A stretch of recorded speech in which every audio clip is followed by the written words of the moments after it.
বাংলাদেশ পাকিস্তানকে হারানোতে বাংলাদেশের মানুষ যতটা না আনন্দ পাইছে তার চেয়ে বেশি আনন্দ পাইছে ভারতীয় মানুষ। বুঝলাম না ভাই কেমনে কি? হ্যাঁ, বাংলাদেশকে ভারতীয় দাদারা, ভারতীয় ক্রিকেট ফ্যানরা, ভারতীয় দিদিরা, ভারতীয় বৌদিরা, ভারতীয় থাম্মারা, ভারতীয় ফিসিরা, ভারতীয় মাসিরা, ভারতীয় ফিসারা, ভারতীয় জামাইবাবুরা এত সাপোর্ট করবে বাংলাদেশে, এটা আমি জীবনে কল্পনাও করে নাই ভাই। হ্যাঁ, আজকে আমার এই বুকটা গর্বে একদম ফুলে উঠতেছে ভাই।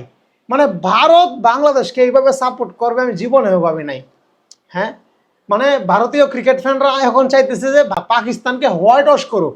বন্ধুরা, আজকে 3 ম্যাচ ওয়ানডে সিরিজের প্রথম ম্যাচে মুখোমুখি হয়েছে বাংলাদেশ বনাম পাকিস্তান মিরপুর স্টেডিয়ামে, এবং সেখানে পাকিস্তান আগে ব্যাটিং করতে নেমে 114 রানে অল আউট হয়ে যায়। ওয়ানডে ক্রিকেটে মাত্র 114।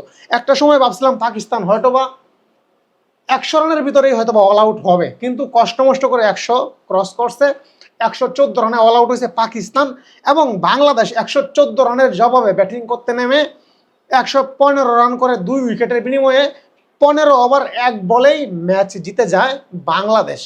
50 ওভারের ম্যাচ মাত্র 15 ওভারে জিতে গেল বাংলাদেশ। 8টা উইকেট হাতে নিয়ে বাংলাদেশ 8 উইকেটে উইন হয়েছে আজকের ম্যাচ। তো যেভাবে শুরু হয়েছে, পাকিস্তান কিন্তু হোয়াইট হাউস থেকে আর বেশি দূরে নাই। আজকের ম্যাচ, এই সিরিজ বাংলাদেশের জন্য অনেক গুরুত্বপূর্ণ। বাংলাদেশ বর্তমানে ওডিআই র্যাঙ্কিংয়ে 10 নম্বরে আছে। তো এই সিরিজ হারলে বাংলাদেশের কোয়ালিফাই করে কিন্তু 2027 ওয়ার্ল্ড কাপে আশা লাগতে পারে। এবং যদি এই সিরিজ যদি বাংলাদেশ জিততে পারে, তাহলে বাংলাদেশ যদি হোয়াইট হাউস করে পাকিস্তানকে, তাহলে বাংলাদেশ চলে আসবে 10 থেকে 9 আসার সম্ভাবনা রয়েছে। তো সত্যি আজকে আমি খুবই আনন্দিত। বাংলাদেশের ক্রিকেটে অনেক দিন পরে আসলে হাওয়া লেগেছে, বাংলাদেশের ক্রিকেট পালে অনেক দিন পর হাওয়া লেগেছে, এবং সেই পালে কিন্তু হাওয়াটা কিন্তু ভারতীয় ক্রিকেট ফ্যানরাও দিয়েছে।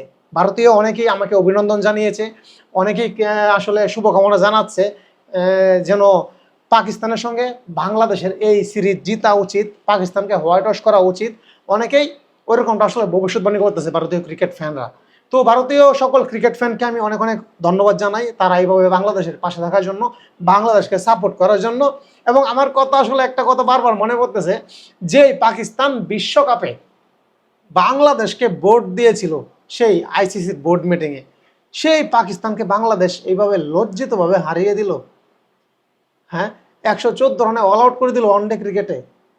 হ্যাঁ, যেখানে ছিল শাহিন আফ্রিদি, মোহাম্মদ রেজওয়ানের মতো স্টার ক্রিকেটার। যদিও কিং বাবর আজম নাই, কিং বাবর আজম থাকলে হয়তো বা কিং বাবর আজমেও 5-10 রান করতে পারতো। যাই হোক বন্ধুরা, ভালো থাকবেন সবাই, এবং আপনাদের ভবিষ্যৎবাণী আপনারা জানাবেন। বাংলাদেশ কি এই সিরিজ জিততে পারবে, নাকি বাংলাদেশের কাছে হোয়াইট ওয়াশ হবে পাকিস্তান?